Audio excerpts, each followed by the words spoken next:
नमस्कार, बहुत स्वागत है आपका सुबह की बड़ी खबरों के साथ। मैं हूं रीनू। सबसे पहले बात करेंगे भारत का अगला राष्ट्रपति चुनने के लिए आज मतदान होगा। देश भर के विधायक मतदान में हिस्सा लेंगे और इस चुनाव में उत्तर प्रदेश के विधायकों का मत मूल्य सबसे अधिक है, जबकि सिक्किम के विधायकों का मत मूल्य सबसे कम है। एनडीए ने द्रौपदी मुर्मू को राष्ट्रपति पद का उम्मीदवार बनाया है, तो वहीं विपक्ष से यशवंत सिन्हा को उम्मीदवार बनाया गया है।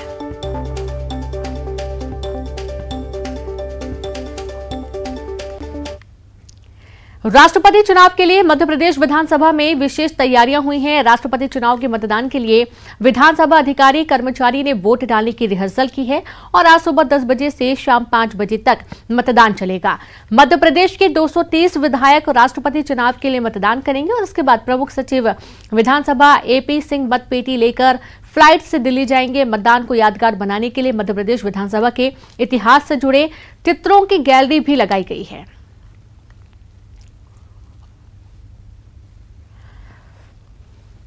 तो विधानसभा कर्मचारियों की रिहर्सल भी की गई और आप देखिए कि अच्छी खासी व्यवस्थाएं। सुबह 10 से शाम 5 बजे तक मतदान होना है और इसके चलते 230 विधायक राष्ट्रपति चुनाव के लिए मतदान करने वाले हैं और बहुत सुंदर तरीके से जो सदन है उसको सजाया गया है।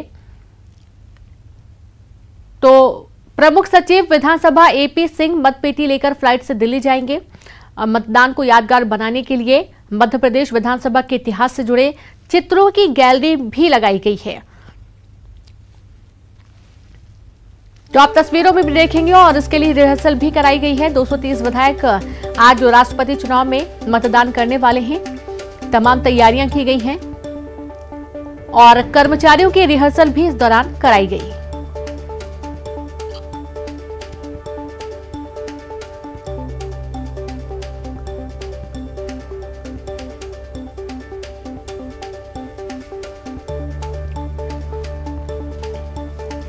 और चलिए आप सीधे रुक करेंगे भोपाल से। संवाददाता अनुराग जुड़ गए, उनसे जानेंगे कि आखिरकार किस तरीके की तैयारियां देखने को मिल रही हैं। अनुराग, देखा जा रहा है कि आज जो 10 बजे से 5 बजे तक जो राष्ट्रपति के लिए चुनाव होना है, मतदान होना है, इसकी तमाम तैयारियां की गई है, रिहर्सल भी कराई गई कर्मचारियों को। बिल्कुल, देखिए आज राष्ट्रपति पद के उम्मीदवार के चयन को लेकर वोटिंग होना है, लेकिन उसी को लेकर विधानसभा में व्यापक स्तर पर तैयारियां की गई हैं। विधानसभा को खासतौर पर सजाया गया और इससे पहले जो रिटर्निंग ऑफिसर हैं एपी सिंह, उन्होंने भी व्यवस्थाओं का जायजा लिया है। जो व्यवस्था की गई है उसके तहत कोई भी जो वोट डालने वाला जो वोटर होगा वो ना तो मोबाइल ले जा पाएगा, ना किसी तरीके का पेन का इस्तेमाल कर सकेगा। जो व्यवस्था दिल्ली से जो आयोग के द्वारा की गई है उसी व्यवस्था के तहत वोटिंग कराई जा सकेगी। तो इससे पहले कल मुख्यमंत्री निवास पर भी एक बैठक हुई थी जिसमें विधायकों को इस बात की जानकारी दी गई थी कि किस तरीके से राष्ट्रपति पद के उम्मीदवार के लिए अपना वोट का इस्तेमाल करना है, यानी कहीं भी छोटी सी भी गलती के कारण वोट निरस्त हो सकता है। ऐसे में वोट निरस्त ना हो, इसको लेकर किस तरह से विधायकों को अपने वोट का इस्तेमाल करना है, इसको लेकर बाकायदा ट्रेनिंग दी गई है। और अब से कुछ ही देर के बाद 10 बजे से ये वोटिंग की प्रक्रिया शुरू हो जाएगी, जो कि शाम 5 बजे तक चलेगी। और इस वोटिंग की प्रक्रिया पूरी होने के बाद पूरी सुरक्षा व्यवस्था के बीच जो है जो वोटिंग के जो वोट पत्र हैं वो सीधे दिल्ली ले जाए जाएंगे। तो पूरी तरीके से व्यवस्था कर ली गई है। 230 विधायक आज अपने वोट का इस्तेमाल यहां पर करेंगे। यदि संख्या गणित के हिसाब से हम देखें तो बीजेपी के पास 227, कांग्रेस के पास 96 और 4 निर्दलीय और 2 बसपा सपा के विधायक हैं। लेकिन ये जो सपा बसपा है ये पहले से ही बीजेपी की जो उम्मीदवार हैं द्रौपदी मुर्मू उसको अपना समर्थन दे चुके हैं। निर्दलीय जो विधायक हैं उनका वोट किसके पक्ष में जाएगा ये भी देखना होगा। लेकिन विधानसभा में तैयारियां पूरी कर ली गई हैं, किसी तरीके से क्रॉस वोटिंग ना हो, इसको लेकर भी अपने विधायकों को दिशा निर्देश पार्टियों की तरफ से जारी किए गए। जी बिल्कुल अनुराग, और साथ ही दिल्ली से संवाददाता शंकर भी जुड़ गए हैं। शंकर, आज का दिन बहुत ही खास है, राष्ट्रपति चुनाव के दौरान मतदान होना है, क्या तैयारियां आप देख पा रहे हैं इस वक्त दिल्ली में?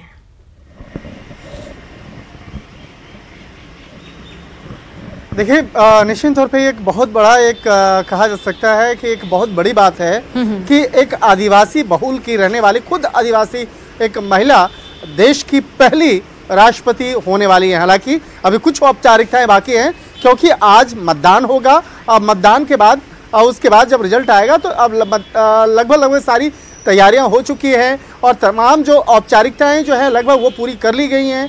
आज मतदान के बाद निश्चित तौर पर जिस तरह से बीजेपी और बीजेपी नहीं कहिए पूरा एनडीए ने जिस तरह से पूरा तमाम तैयारियों को अंजाम दिया है और इस मामले में एक द्रौपदी मुर्मू के अगले राष्ट्रपति होने के लिए तमाम तैयारियों को पूरा करने के बाद लगभग पूरा स्पष्ट हो चुका है कि देश की अगली राष्ट्रपति द्रौपदी मुर्मू होने जा रही हैं, क्योंकि जिस तरह से तमाम जो दूसरे विपक्षी पार्टियों से भी बकायदा बीजेपी के द्वारा संपर्क साधा गया और उसके बाद कई अब विपक्षी पार्टियां द्रौपदी मुर्मू के समर्थन में अब अपना मत देने के लिए तैयार हुए हैं। तो अब एक कहा जा सकता है कि महज एक औपचारिकता मात्र रह गया है। उन तमाम औपचारिकताओं को पूरा करने के लिए आज मतदान की प्रक्रिया होगी और उसके बाद इस मामले में जो देश की अगली राष्ट्रपति की जो औपचारिकता होगी उन तमाम औपचारिकताओं को पूरा किया जाएगा। लेकिन देखा जाए कि जिस तरह से बीजेपी के द्वारा, जिस तरह से एनडीए के द्वारा द्रौपदी मुर्मू का नाम जब आगे किया गया था तो उस वक्त में लगभग स्पष्ट हो गया था। कई समीकरण ऐसे बने जिससे इतना तो स्पष्ट हो जाता है कि यशवंत सिन्हा जैसे एक बहुत मजबूत और कद्दावर नेता रहे जो उस पद के विपक्षी पार्टियों के द्वारा एक उम्मीदवार बनाया गया था, लेकिन जैसे ही द्रौपदी मुर्मू का नाम सामने आया तो कई समीकरण साथ आए। पहला जिस तरह से एक महिला उम्मीदवार, दूसरा खुद आदिवासी बहुल क्षेत्र से आती हैं, उड़ीसा का प्रतिनिधित्व करती हैं, उड़ीसा से आती हैं और इनका जो मयूरभंज इलाका है बहुत कहा जा सकता है जंगलों के बीच एक घनी आदिवासी इलाका है और वो खुद आदिवासी हैं। तीसरा ये खुद झारखंड की राज्यपाल रह चुकी हैं, इसलिए प्रशासनिक व्यवस्था और तमाम जो एक कहा जा सकता है ये तमाम चीज़ों को लोकतांत्रिक जो प्रणाली है जो उसको बहुत बेहतर तरीके से समझती हैं और इसके साथ साथ ये खुद एक शिक्षिका रह चुकी हैं, तो समाज के जो हर तबका है उसको बेहतर तरीके से जानती हैं। और एक तरह से कहा जा सकता है कि जैसे ही उनके नाम का ऐलान एनडीए के द्वारा किया गया तो लगभग इतना स्पष्ट हो गया कि चुनाव निश्चित तौर पे द्रौपदी मुर्मू जीतेंगी। लेकिन आज चुनाव है, चुनाव के पहले की अगर प्रक्रिया की बात करें तो एनडीए के द्वारा बहुत ही मजबूती से और कई सांसदों को महत्वपूर्ण जिम्मेवारी दी गई, कई मंत्रियों को जिम्मेवारी दी गई कि किस तरह से हर राज्यों में इसका चुनाव करवाना है, जिस तरह से बाकायदा चुनाव के लिए किन किन बातों का खास तौर पर ख्याल रखना है। तो उन तमाम हिदायतों के साथ में एक कहा जा सकता है देश भर में तमाम नेताओं को जिम्मेवारी दे करके आज इस चुनावी प्रक्रिया को संपन्न कराया जाएगा। इसके साथ साथ एक जो महत्वपूर्ण और बात है कि कल देर रात में भी उड़ीसा से कई लोग आए हैं राजधानी दिल्ली में जो द्रौपदी मुर्मू के जानकार हैं, उनके परिजन हैं, लेकिन द्रौपदी मुर्मू काफ़ी शांत भाव से दिल्ली में अपने आवास में मौजूद हैं और जब आज तकरीबन 10 बजे के लगभग में वो अपने आवास से निकलेंगी और संसद भवन की ओर जाएंगी तो वो देखना लाजमी होगा कि किस तरह से वो तमाम लोगों का अभिवादन करते हुए और तमाम प्रक्रियाओं को एक कहा जा सकता है कि उसमें भागीदारी के लिए वो राष्ट्रपति संसद भवन में जाकर के उन तमाम औपचारिकताओं को पूरा करते हैं। बहुत शुक्रिया आपको शंकर और अनुराग, आपका भी बहुत शुक्रिया तमाम जानकारी साझा करने के लिए। अगली खबर का हम जिक्र करेंगे, बात करेंगे हाल ही में सरकार ने कई वस्तुओं की जीएसटी दरों में बदलाव किया है जिसका असर आज से दिखना शुरू हो जाएगा। जीएसटी काउंसिल के इस फैसले के लागू होने के चलते ग्राहकों को कुछ सामानों के अधिक पैसे देने होंगे। 5,000 रुपए से अधिक किराए वाले अस्पताल के कमरों के लिए 5% जीएसटी का भुगतान करना होगा और इसके अलावा आटा, पनीर और दही जैसे प्री पैक्ड लेवल वाले फूड आइटम पर भी 5% जीएसटी देना होगा। 1,000 रुपए प्रतिदिन तक के टैरिफ प्लान, होटल के कमरे, मैप और चार्ट जिसमें एटलस भी शामिल है पर 12% वस्तु और सेवा कर लगेगा। वहीं क्रेटा पैक पर 18% जीएसटी लगाया जाएगा। इसके साथ ही बैंक अब चेक जारी करेंगे तो उस पर भी टैक्स लगेगा।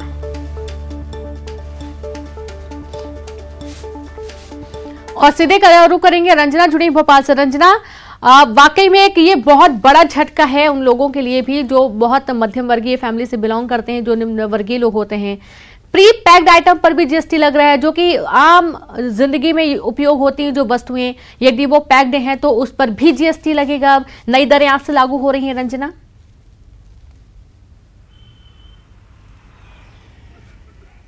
जी रेणु, बिल्कुल आज से महंगाई का एक और झटका आम आदमी को लगने वाला है और आम आदमी के लिए जो रोजाना की जो वस्तुएं हैं वो खरीदने में अब थोड़ी सी परेशानी जरूर होगी, क्योंकि अब तक जो पैकेट आटा है, पनीर है, छाछ है, इन चीज़ों को जीएसटी के दायरे से बाहर रखा गया था। लेकिन जीएसटी काउंसिल की बैठक हुई और उसमें ये फैसला लिया गया है कि जो 5% जीएसटी है वो अब इन सभी जो पैकेट वाले आइटम हैं इन पर लगाया जाएगा। तो आम आदमी है उनके लिए ज़रूर ये चीज़ें, क्योंकि रोज़मर्रा के उपयोग की चीज़ें हैं तो उनके लिए परेशानी तो ज़रूर होगी। लेकिन अब से जो पैकेट वाला आटा है, दही है, छाछ है, पनीर है, इनके दामों में आज से इजाफा होने वाला है और इसकी जो घोषणा है वो करीब 1 महीने पहले ही कर दी गई थी कि अब इन सभी पर 5% से ज़्यादा जो जीएसटी है वो लगाया जाएगा। और इसी के साथ ही अब जो कि लोग घूमने फिरने के लिए जाते हैं या फिर होटल के रूम बुक कराते हैं तो वो भी अब एक तरह से महंगाई के दायरे में आएंगे और उन पर जो 1000 से ज़्यादा रेट वाले जो होटल के कमरे हैं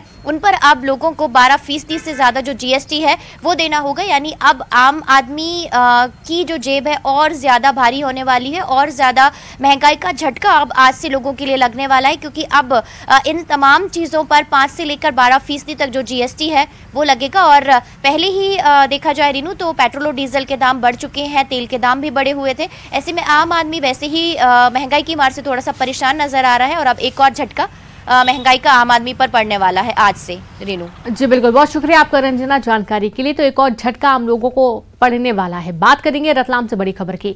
मालगाड़ी बेपटरी हुई है, 16 डिब्बे पटरी से उतर गए। दिल्ली मुंबई रेल लाइन पर यातायात ठप हुआ। मंगल उड़ी और लिमखेड़ा स्टेशन के बीच हादसा हुआ है। देर रात करीब 1 बजे हादसा हुआ। रतलाम से राहत दल मौके पर पहुंचा है। डीआरएम सहित आला अधिकारी मौके पर। रतलाम रेल मंडल में 2 दिनों में दूसरा बड़ा हादसा सामने आया है। आप देखिए, पहले भी एक हादसा सामने आया था। एक बार फिर से बड़ी खबर रतलाम से ही है, जहां पर मालगाड़ी बेपटरी हुई। 16 डिब्बे पटरी से उतर गए। दिल्ली मुंबई रेल लाइन पर यातायात ठप हुआ। मंगलम उड़ी और लिमखेड़ा स्टेशन के बीच यह हादसा हुआ है। देर रात करीब 1 बजे हादसा हुआ। रतलाम से राहत दल मौके पर पहुंचा है। डीआरएम सहित आला अधिकारी मौके पर। रतलाम रेल मंडल में 2 दिनों में दूसरा बड़ा रेल हादसा सामने आया है।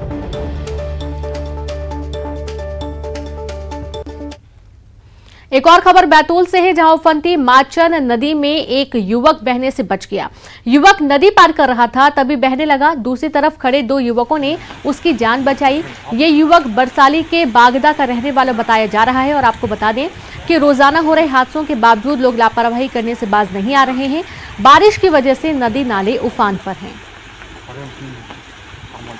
तस्वीरें देखिए, एक्सक्लूसिव तस्वीरें आपकी टीवी स्क्रीन पर, जहां पर एक युवक बहते बहते बचा और वहां पर मौजूद लोगों ने हालांकि इसे पकड़ लिया, बचा लिया, वरना इसकी जान चली जाती। तेज बहाव है और इसके बीच वो इस नदी को पार कर रहा है और अचानक से वो अपना जो बैलेंस है वो बिगड़ जाता है और बहने लगता है। गनीमत ये रही कि युवक की जान बच गई।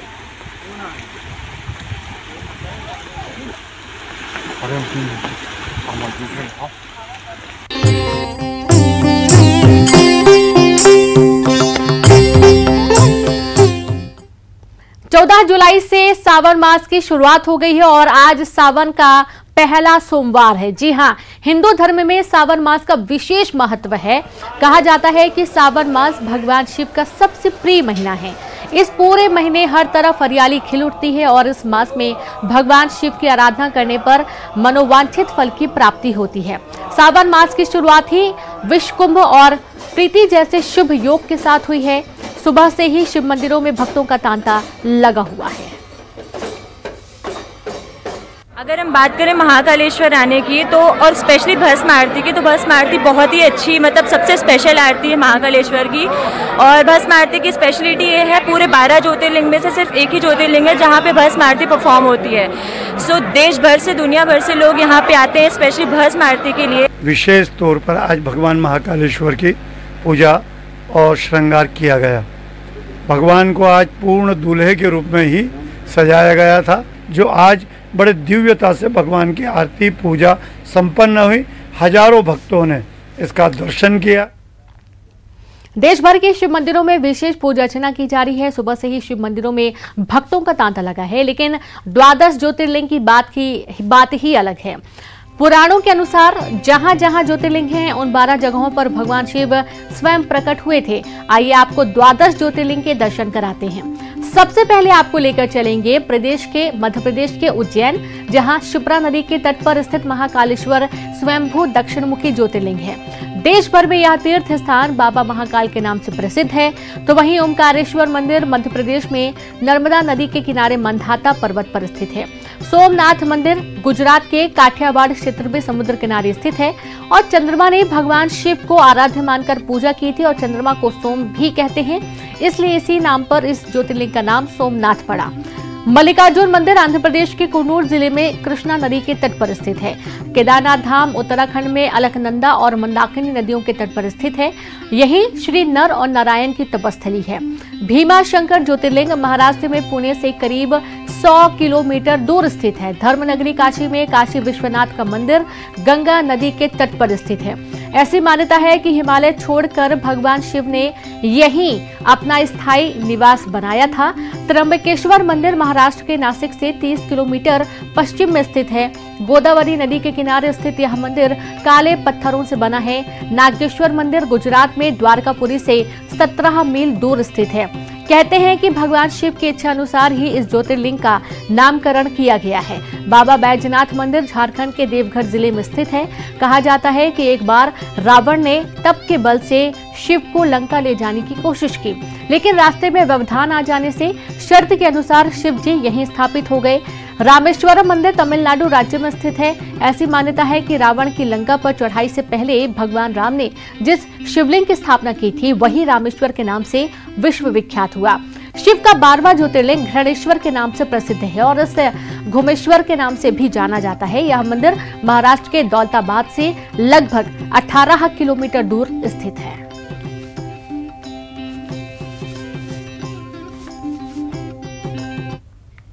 और अब बात करेंगे बालोद से बड़ी खबर की, जहां नाला पार करते पिता पुत्र बह गए। सांकरा और बरहा के बीच यह हादसा सामने आया है। बता दें कि बरही के बीच यह हादसा सामने आया। नाला पार कर रहे थे, स्कूटी के साथ पार कर रहे थे दोनों। पिता ने तैरकर अपनी जान बचाई। तेज बहाव में पुत्र लापता हो गया है। लापता बेटी की तलाश जारी है। पुलिस और प्रशासन की टीम मौके पर पहुंची है। तो आप देखिए, स्कूटी के साथ ये नाला पार करने की कोशिश कर रहे थे। अचानक तेज बहाव में पिता ने तो तैरकर अपनी जान बचा ली, लेकिन पुत्र तेज बहाव में बह गया, जिसकी तलाश की जा रही है। खबर बैतूल से है, जहां पर माचना नदी उफान पर है। शाहपुर के पास रात से माचना नदी के पुल पर पानी भरा हुआ है। यातायात रात 2 बजे से बंद। सुखतवा और माचना नदियों के आसपास वाहनों की लंबी कतारें लगी हुई हैं। कई यात्री बसें और अन्य वाहन ट्रैफिक जाम में फंसे हुए हैं।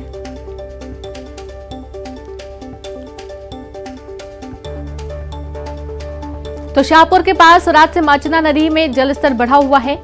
यातायात रात 2 घंटे से बंद है। सुखतवा और माचना नदियों के आसपास वाहनों की लंबी कतारें लगी हुई हैं। एक छोर से दूसरे छोर जाना जो वहां पर लोग फंसे उनके लिए काफी मुश्किल भरा हो गया है। और हरदा से बड़ी खबर है, बारिश का कहर जारी है। नदियां उफान पर हैं। माचक नदी उफान पर होने से कई गांवों में भरा पानी। डंगावा शंकर, डेडगांव, कालकुंड, रोल गांव में पानी भरा हुआ है। मांदला के पास से खंडवा स्टेट हाईवे बंद हुआ है। गंजाल नदी उफान पर होने पर नर्मदापुरम रोड बंद हुआ।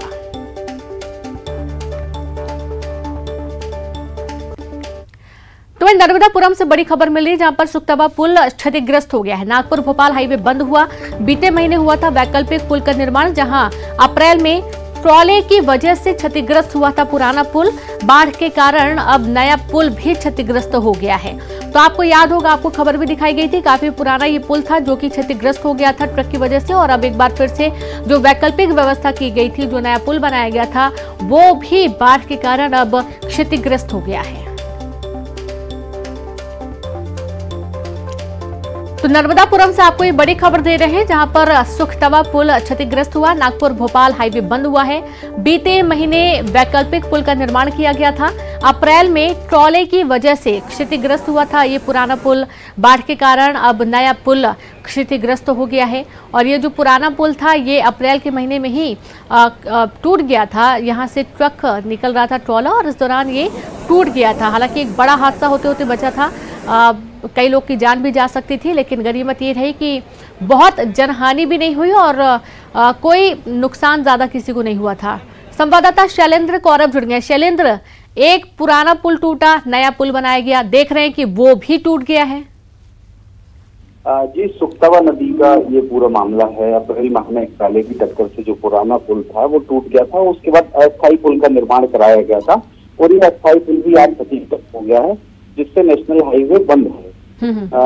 भोपाल बैतूल जो नेशनल हाईवे है वहाँ का ये पूरा मामला है। जो पुल था वो अस्थायी रूप से बनाया गया था, तो पानी आने से बीच में भी तकरीबन 2-3 बार यातायात बाधित हुआ है, लेकिन फिलहाल जो पुल के क्षतिग्रस्त होने से नेशनल हाईवे पूरी तरह से बंद है। अब एक ही वैकल्पिक मार्ग है जिससे जो नागपुर जाने वाले यात्री हैं उन्हें तकरीबन 96 किलोमीटर की जो अतिरिक्त यात्रा है वो करनी पड़ेगी और फिलहाल जो आवागमन वहां पर बंद है और वाहनों की लंबी कतार पुल के दोनों तरफ लगी हुई है। जी बिल्कुल, शुक्रिया आपका जानकारी के लिए शैलेंद्र। तो अब पुल के दोनों ओर लंबी कतारें लगी हुई हैं और अब लोगों को परेशानियां बढ़ गई हैं। खबर बैतूल से, जहां पर बैतूल भोपाल मार्ग पर बड़ा नुकसान। सुखतवा नदी पर बना पुल बह गया है। बैतूल भोपाल नेशनल हाईवे 69 पर यातायात बाधित हुआ। बारिश थमने के बाद भी स्थिति खराब हो सकती है। आप ये तस्वीरें देखिए और यहां से अंदाजा लगाइए कि ये पुल जो बना हुआ है इसके चलते बैतूल भोपाल मार्ग पर बड़ा नुकसान हुआ। सुखतवा नदी पर बना पुल बह गया है। बैतूल भोपाल नेशनल हाईवे 69 पर यातायात बाधित है। बारिश थमने के बाद भी स्थिति खराब हो सकती है।